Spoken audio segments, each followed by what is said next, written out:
సురేష్ అండి. సురేష్ గారు మీకు ఓటు ఉందా? ఉందండి. ఈసారి ఓటు ఎవరికి వేద్దాం? జనసేనకి వేస్తా. జనసేన గుర్తేంటండి? గ్లాస్. ఎందుకని వేద్దాం అనుకుంటున్నారు?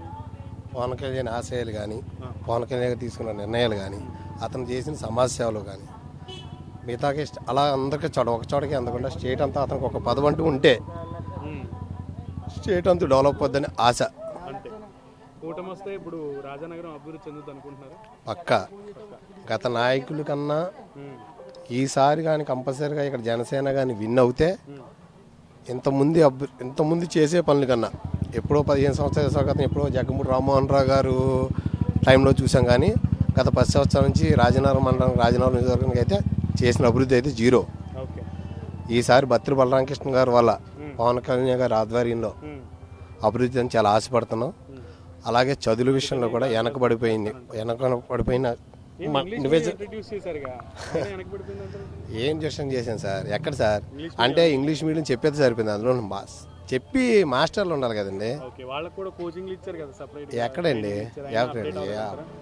జీరో అండి. అప్డేట్ అది ఎక్కడండి? పబ్లిక్ స్కూల్లో మరి అలాగైతే ఇప్పుడు మొన్న వచ్చిన 10th రిజల్ట్లో ప్రైవేట్ స్కూల్ కన్నా మించిపోయి గవర్నమెంట్ స్కూల్ అన్నారు. ఎక్కడ గవర్నమెంట్ స్కూల్ 500 మార్కులు వచ్చిన స్కూల్ ఎక్కడ? ఏళ్ళ మీద లెక్కటచ్చు. మరి ప్రైవేట్ స్కూల్ అన్నీ 570, 580, 590 వచ్చినాయి కదా. మరి ఏ గవర్నమెంట్ స్కూల్లోని మీరు ఇంగ్లీష్ టీచర్లు ట్రైనింగ్ ఇచ్చేసి ఇంగ్లీష్ మాస్టర్లు పెట్టేసాం, స్కూల్ అభివృద్ధి చేసాం, ఎక్కడ 500+ వచ్చినాయి? అది ఏంటంటే అండి, ప్రచారం తప్ప ఏది జగన్ గారు చేసింది ఏదన్నా సరే ప్రజలకు అందల. ఏదో వాళ్ళ సొంత నాయకులు సొంత పార్టీలు చెప్పడం పక్కాగా. నా పేరు సతీష్. సతీష్ గారు మీకు ఓటు ఉందా? ఉందండి. రాజానగరంలోనే ఉందా? రాజానగరం. ఈసారి ఓటు ఎవరికి వేద్దాం? జనసేనకి అండి. జనసేన గుర్తేంటి?